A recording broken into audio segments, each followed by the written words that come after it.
আপনি এখন পঞ্চগড়ে গিয়ে একটা উন্মুক্ত সমাবেশ করেন এবং সেখানে আপনি যদি লিখেন যে কাদিয়ানি মতবাদের বিরুদ্ধে সমাবেশ, প্রশাসনের দেখবেন মিনিমাম এই 200-400 পুলিশ ভাই সেখানে চলে আসবে। আমরা পুলিশ ভাইদেরকে বলতে চাই, তো আপনারা কি মুসলিম না অমুসলিম?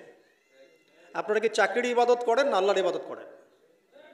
আমরা এই আর্মি অফিসারদেরকে বলতে চাই, তো আপনারা কি চাকরির ইবাদত করেন না আল্লাহর ইবাদত করেন? র্যাবের লোকজন যারা আছে, ডিজিএফআই, র্যাব, এনএসআই, আপনারা কি আসলে চাকরিকে ইবাদত করেন, চাকরির ইবাদত করেন না আল্লাহর ইবাদত করেন? যদি আল্লাহর ইবাদত করেন তাহলে সাতেমে রসুলদের পক্ষে তো আপনার দাঁড়ানোর কোনো প্রশ্নই ওঠে না, আপনি ওখানে ডিউটি দেওয়ার তো প্রশ্নই ওঠে না। বরং দেখা যায় চাকরিকে আপনি ইলাহ বানাইছেন, এই কারণে দেখা যায় যে রাষ্ট্রীয় দায়িত্ব পালনের অজুহাত দিয়ে নিষ্পাপ নিরপরাধ, নিষ্পাপ বলবো না, অন্তত নিরপরাধ মুসলিম ভাইদের বুকে গুলি চালাইতেও আপনাদের বুক কাঁপে না।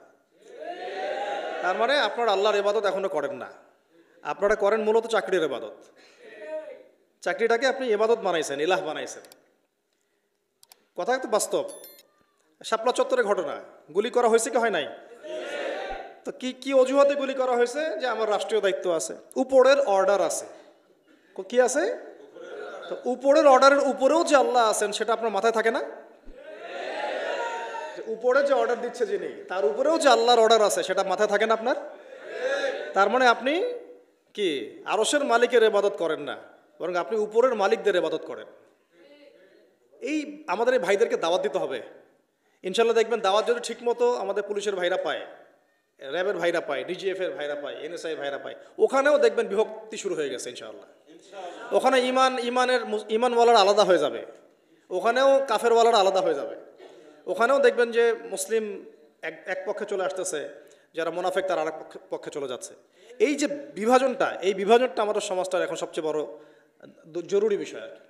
সমাজটাকে ইমান এবং কুফর দুটো শিবিরে বিভক্ত করে ফেলা, এবং সেটা শুধু আমাদের দিনদার মানুষদের মধ্যে থাকলেই হবে না, প্রত্যেক ডিপার্টমেন্টেই এটাকে ছড়াইতে হবে। ওনারা কি মুসলিম না? নামাজ পড়ে না, রোজা রাখে না, হজমরা করে না? তাহলে কেন তারা কাফেরের পক্ষ নেবে? কেন জালেমের পক্ষ নেবে? কেন মোরতাদদের পক্ষ নেবে? কেন মুনাফিকদের পক্ষ নেবে? তাদের কি ইমান নাই? এই যে তারা তো নিজেরাই সাক্ষী দিবে যে এটা জুলুম হচ্ছে। তাদের বিবেকই বলবে যে আমি জুলুম করছি।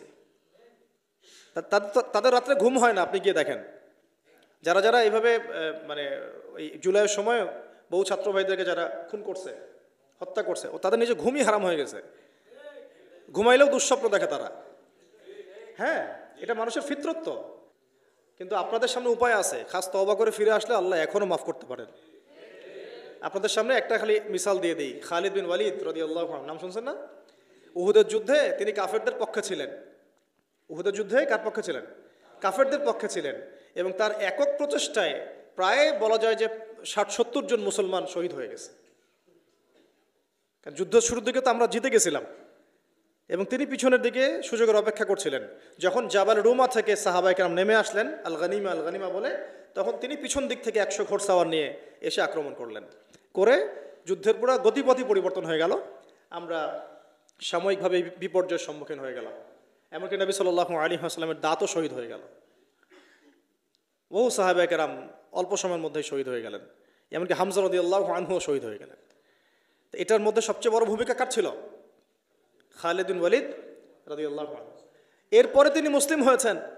মুসলিম হওয়ার পরে তিনি আরও 100টা যুদ্ধ করেছেন ইসলামের পক্ষে, এবং কোনো যুদ্ধে তিনি পরাজয় বরণ করেন নাই। ওই খালিদ বিন ওয়ালিদ রাদিয়াল্লাহু আনহুর হাতেই সিরিয়া বিজয় হয়েছে, পারস্য বিজয় হয়েছে, হীরা নগরী বিজয় হয়েছে, মাদিয়ান বিজয় হয়েছে। তারপরে আপনার ওই যে বাহরাইন, ওই যে জর্ডান, এই সব জায়গাগুলো বিজয় হয়েছে কার হাতে? এই খালিদ বিন ওয়ালিদ রাদিয়াল্লাহু আনহু হাতে। তা আমরা চাই আমাদের আর্মির ভাইরা, র্যাবের ভাইরা, পুলিশ প্রশাসনের ভাইরা, আপনারা খালিদ বিন ওয়ালিদ হয়ে যান, আব্দুল্লাহ বিন উবাই হয়েন না। আপনারা পারলে খালিদ বিন ওয়ালিদ হন, আব্দুল্লাহ বিন উবাই হয়েন না। আব্দুল্লাহ উবাইকে তো চিনেন নাকি? এটাও ব্যাখ্যা করতে হবে। ওই উহুদ যুদ্ধের দিন গেছিল সাথে, চলো আমরা যুদ্ধ করতে যাব। যেই শুনছে যে এখানে বাপরে বাপ মুশরিকদের সংখ্যা তো প্রায় 3000, তখন ওই 300 সৈন্য নিয়ে উল্টা দিকে টান দিয়েছে আর কি। সূরা আল ইমরানে আসছে আয়াতটা, আমরা যদি জানতাম যে যুদ্ধ বলে কিছু আছে, আমরা জীবনেও মুসলিম হইতাম না। তো আপনারা ইনসাফ কায়েম করেন। চাকরি আমাদের জরুরত, ব্যবসা আমাদের জরুরত, পরিবারও আমাদের জরুরত, তাই না? বাড়ি আমাদের জরুরত, পেনশন আমাদের জরুরত, জমি আমাদের জরুরত। এগুলো নিয়ে কেউ কবরে যাব না আমরা, এগুলো নিয়ে কেউ কবরে যাব না আমরা। অতএব এই ক্ষণস্থায়ী বিষয়গুলোকে প্রাধান্য দিয়ে এই চিরস্থায়ী আখেরাত নষ্ট করিয়েন না আপনারা। এই ভাইদেরকে দাওয়াত দিতে হবে বেশি বেশি করে। আল্লাহ পাক আমাদের এই প্রত্যেক ভাইদেরকে যেন কথাগুলো বোঝার এবং আমল করার তৌফিক দেন, হেদায়েত যেন নসিব করে নেন। তাদের মধ্য থেকে আল্লাহ যেন ওমর এবং খালিদের মতো মানুষ বের করে নিয়ে আসেন। এটা কিন্তু সত্য কথা যে এই প্রত্যেকটা বিভাগের মধ্যেই এমন অনেক ভাই আছে যারা ইসলামকে মহব্বত করেন, ভালোবাসেন এবং মুসলিমদেরকে মহব্বত করেন, ভালোবাসেন এবং আমাদের পক্ষে থাকতে চান। একটাই শব্দ, হুজুর স্যার আমাদের চাকরি। আমাদেরকেও বের করে দেওয়ার সময় বলতেছিল যে আমাদের জন্য বদদোয়া করিয়েন না, এটা আমাদের চাকরি। ভাই আমাদের জন্য বদদোয়া করিয়েন না, এটা আমাদের চাকরি। তো আমরা বদদোয়া করি না, বদদোয়া করিও নাই। কথা হচ্ছে এখন আপনি চাকরির ইবাদত করবেন না, ইবাদত করবেন কার? আল্লাহ। যে চাকরি আপনাকে জুলুম করতে বলবে ওই চাকরি আপনি ছেড়ে দিয়ে চলে আসবেন। যে চাকরি আপনাকে নিরপরাধ মানুষের উপর গুলি চালাইতে বলবে ওই চাকরির মুখে লাথি মেরে চলে আসবেন আপনি। আর যে আদর্শ আপনাকে আল্লাহ এবং তার রাসূলের পক্ষে নিয়ে আসবে তার জন্য আপনি জীবন উৎসর্গ করে দিবেন। এইরকম যদি ইমানদার হইতে পারেন ইনশাআল্লাহ আগের সব গুনাহ আল্লাহ মাফ করে দিতে পারেন। এমন হাদিস আছে, দুই ব্যক্তিকে দেখে আল্লাহ পাক হাসবেন কিয়ামতের মাঠে। আল্লাহ পাক কেমন করে হাসবেন ওইটা আবার ব্যাখ্যা করার দরকার নেই। এই হাসি মানে আমাদের হাসি কখনোই না, এটা আল্লাহর শানের মতো। আল্লাহ ভালো জানেন, আল্লাহু আ'লাম বিস-সাওয়াব। আমরা জানি না, যতটুকু এসেছে এতটুকু বললাম। কোন দুই ব্যক্তি? একজন ব্যক্তি আগে কাফের ছিল, মুসলিমদের বিরুদ্ধে যুদ্ধ করে কোনো মুসলিমকে শহীদ করে দিচ্ছে। পরে সেই ব্যক্তি আবার মুসলিম হয়ে ইসলামের পক্ষে যুদ্ধ করে আবার শহীদ হয়েছে। এই দুই ব্যক্তি একসাথে জান্নাতে যাবে, আল্লাহ রাব্বুল আলামিন দেখে হাসবেন এই দুই ব্যক্তি কিভাবে জান্নাতে যাচ্ছে। তো এখানে একটা বার্তা তাদের জন্য আছে। আল্লাহ পাক আমাদের ভাইদেরকে রমজান মাসের ওসিলায় যেন বোঝার তৌফিক দেন। তা আমরা চাই আমাদের আর্মির ভাইরা, র্যাবের ভাইরা, পুলিশ প্রশাসনের ভাইরা, আপনারা খালিদ বিন ওয়ালিদ হয়ে যান, আব্দুল্লাহ বিন উবাই হয়েন না। আপনারা পারলে খালিদ বিন ওয়ালিদ হন, আব্দুল্লাহ বিন উবাই হয়েন না। আব্দুল্লাহ উবাইকে তো চিনেন নাকি? এটাও ব্যাখ্যা করতে হবে। ওই উহুদ যুদ্ধের দিন গেছিল সাথে, চলো আমরা যুদ্ধ করতে যাব। যেই শুনছে যে এখানে বাপরে বাপ মুশরিকদের সংখ্যা তো প্রায় 3000, তখন ওই 300 সৈন্য নিয়ে উল্টা দিকে টান দিয়েছে আর কি।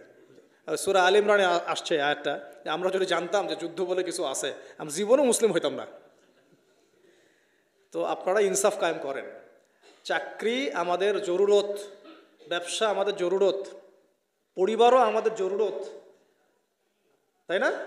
বাড়ি আমাদের জরুরত, পেনশন আমাদের জরুরত, জমি আমাদের জরুরত।